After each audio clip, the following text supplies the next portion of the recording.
식량 안보의 중요성이 커지고 있지만 한국의 식량 자급률은 여전히 낮은 상황입니다. 반면 중국은 식량 안보 강화를 위한 법을 제정해 시행을 앞두고 있는데요. 한국도 중국처럼 일정 수준의 농지를 보전하는 등 식량 안보 강화를 위한 정책을 마련해야 한다는 주장이 설득력을 얻고 있습니다. 황수민 기자가 전해드립니다. 한국농촌경제연구원이 최근 발표한 보고서에 따르면 중국은 지난해 12월 식량안전보장법을 제정했으며 올해 6월 시행을 앞두고 있습니다. 중국의 식량안전보장법은 식량 생산에 필수적인 농지의 총량을 정하고 식량 수급에 대한 중앙, 지방 정부의 책임을 명확히 규정했습니다.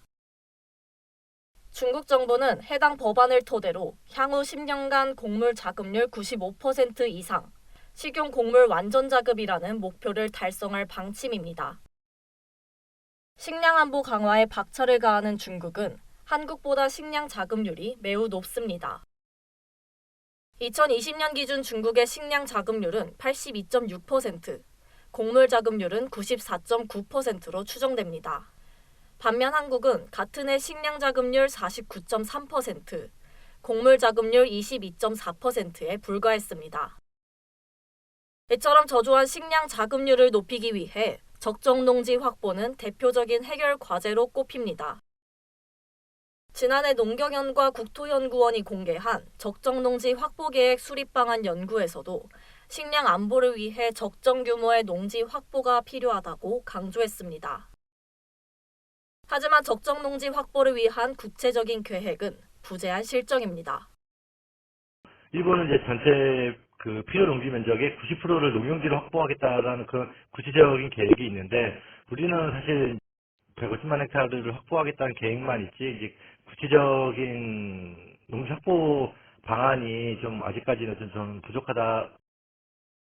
특히 한국의 농지 규제는 다른 국가들에 비해 완화된 형태이며 농업진흥지역으로 지정된 농지가 전체 농지의 절반뿐이기 때문에 적정 농지 확보에 어려움을 겪고 있다는 지적입니다.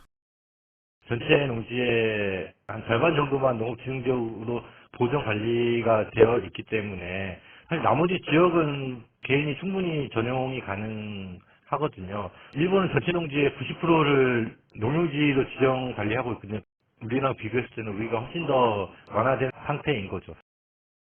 농경연은 이 같은 문제를 해결하기 위해 한국도 식량 안보 관련 정책을 법제화하는 등의 움직임이 필요하다고 주장합니다. 전영진 농경연 연구위원은 중국이 법제화한 식량 안보 관련 정책 수단을 검토하고 이를 국내 정책 수립 집행에 참고해야 한다고 밝혔습니다. 특히 안정적인 식량 수급을 위해 중국의 식량안보보장법 중 경지 총량 보정 정책을 중점적으로 참고할 필요가 있다고 강조했습니다. MBS 황수민입니다.